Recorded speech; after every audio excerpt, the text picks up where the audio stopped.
What if everything you've been taught about building wealth, endless hustle, the 9-to-5 grind, the constant worries, double run? What if the real blueprint for lasting prosperity wasn't dreamed up in Silicon Valley, but was perfected thousands of years ago? Long before spreadsheets or stock tickers, one man became a legend of wealth, arguably one of the richest people to ever live. His name was King Solomon. Now, while some modern articles throw around wild, speculative numbers as high as $2 trillion, the ancient texts themselves tell a story of almost unimaginable riches. According to the account in 1 Kings, he received 666 talents of gold, which is about 25 tons, every single year. That's over $1 billion annually in today's money from gold alone, not even counting his massive network of trade, taxes, and tribute. But here's the most stunning part. He never asked for the money. He asked for something far more valuable. Today, we are decoding the ancient financial blueprint of King Solomon. We are going to break down the story rooted in scripture and pull out 3 of his most powerful secrets that you can use to start building your own fortune. This isn't just a history lesson. It's a practical guide to wealth that has truly stood the test of time. Secret number 1. The Wisdom Foundation. Invest in what's between your ears.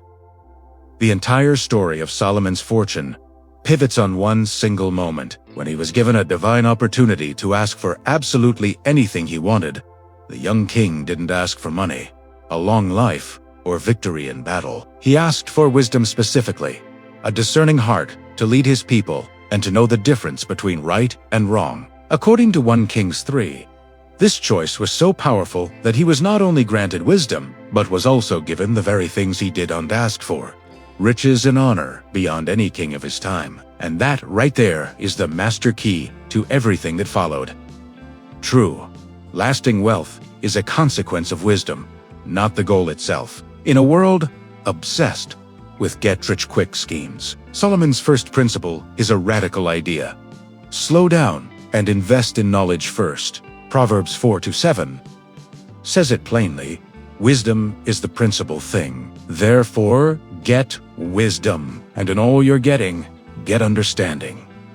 Solomon lived this. Biblical tradition says he wrote over 3,000 proverbs and 1,005 songs, a sign of a life dedicated to learning and teaching. Of course, it's worth noting that these numbers come from that tradition, as there isn't independent historical proof for them. His wisdom wasn't just philosophy, it was practical. It was strategic. It guided his leadership and his entire economic strategy. So how do you use this today? It's simple, but it isn't easy. You have to become a perpetual student. The world's most successful people are voracious learners. Warren Buffett famously spends about 80% of his day reading. Bill Gates reads around 50 books a year. They get it. The greatest asset you will ever own is the knowledge stored between your ears. The action step is: pursue financial literacy relentlessly. The modern way to apply Solomon's secret is to relentlessly pursue financial literacy. Don't just learn how to earn money, learn how money works. Study budgeting, investing, and debt. Read books, take online courses, listen to podcasts, and find mentors who are where you want to be. Stop chasing hot stocks or trendy. Instead, build a deep understanding of value, risk, and long-term strategy. Solomon's wisdom gave him the clarity to see opportunities others missed. For you, that wisdom could be the knowledge to spot an undervalued investment, the foresight to start a business that solves a real problem, or the discipline to simply say no to consumer debt. Before you can build an empire, you first have to build your mind. Wealth rushes to fill a mind that's ready for it. That's the first and most important secret. Secret number 2. Your network is your net worth. Solomon's second great secret was his mastery of partnerships. He knew that nobody builds an empire alone. Wealth isn't created in a vacuum. It's unlocked through connection and collaboration. His kingdom wasn't some isolated fortress. It was the central hub of a thriving global network. The most famous example is his partnership with Hiram, the king of Tyre. Solomon needed the best materials and craftsmen to build his legendary temple. Hiram had the famous cedars of Lebanon and skilled workers. In return, Solomon supplied Hiram's kingdom with wheat and oil. It was a classic win-win, as the scriptures describe it.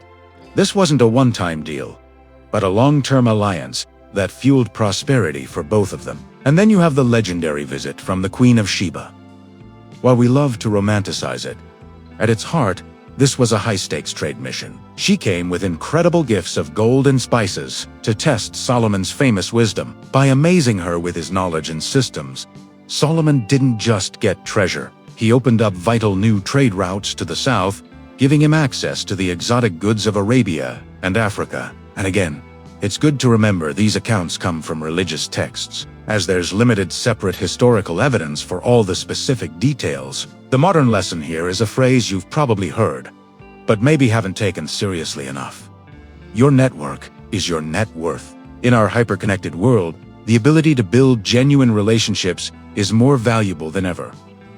Think like Solomon for a minute. Who are the Hirams in your life? These are people with skills or resources you lack. Maybe it's a mentor who can help you avoid rookie mistakes, or a business partner who complements your weaknesses. Just like Solomon didn't have the ships he needed, you don't have all the answers.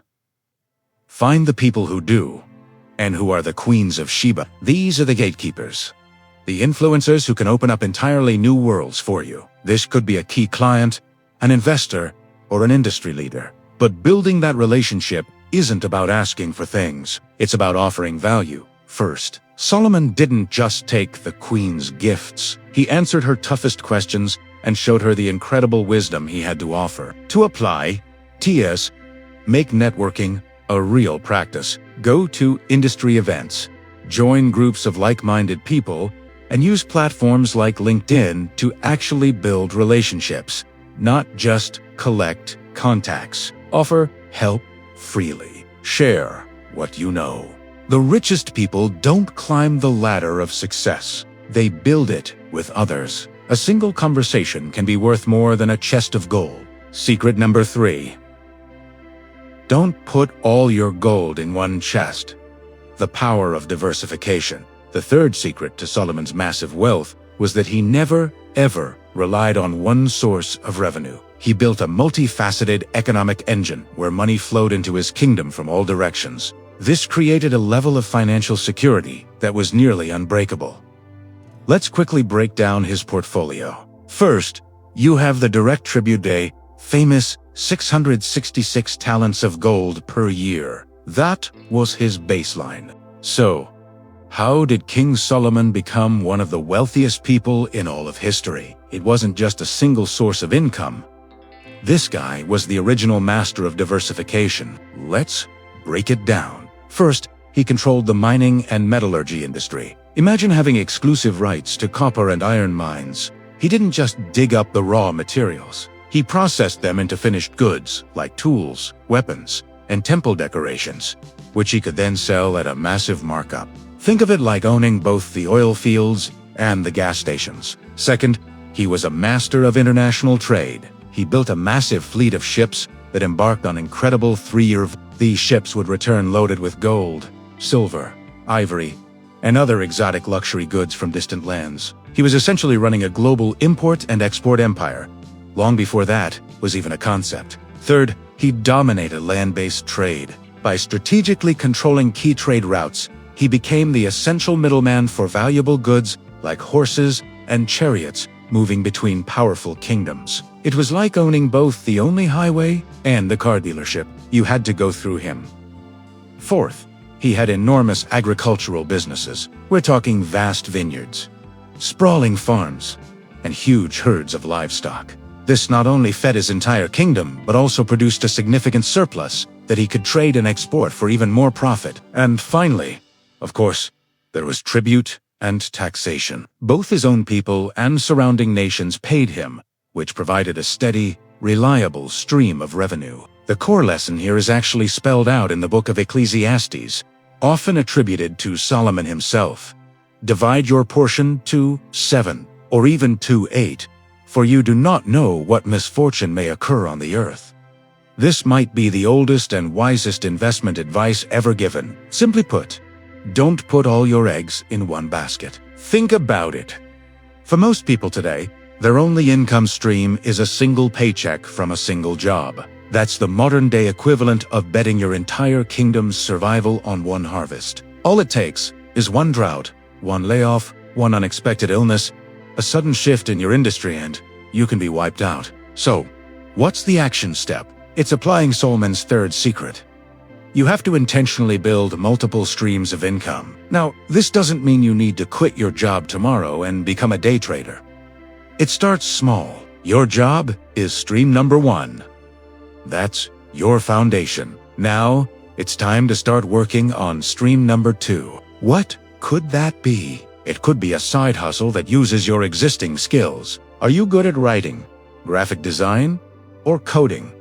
You could do freelance work or consulting. It could be an investment stream. You could start putting a small amount of money into dividend-paying stocks, so you're literally earning money while you sleep. It could also be a passive income stream. Maybe you could write an ebook on a topic you're passionate about, create an online course, or start looking into real estate investing. The goal is to gradually build up to 3, 5, or even 8 sources of income, just like the ancient wisdom advises. The power of this approach is its resilience. When one stream inevitably slows down, the others keep flowing, supporting you and your financial goals. King Solomon's wealth wasn't just immense. It was strong, it was robust. It could withstand political turmoil and economic downturns because it was never dependent on any single thing. Your personal financial life should be built on the exact same principle. It's about creating a financial fortress. So there you have it. The ancient blueprint for building wealth, just as powerful and relevant today as it was 3,000 years ago. Let's recap the 3 core secrets. First, build your foundation on wisdom. Invest in your financial education before you start chasing the next hot stock or crypto coin. Read books, listen to podcasts, and understand the principles of money. Remember, money always follows mastery. Second, cultivate strategic alliances. Your success in finance and in life will be dramatically shaped by the strength of your network. Surround yourself with smart, ambitious people. Build real, win-win relationships where you provide value to others.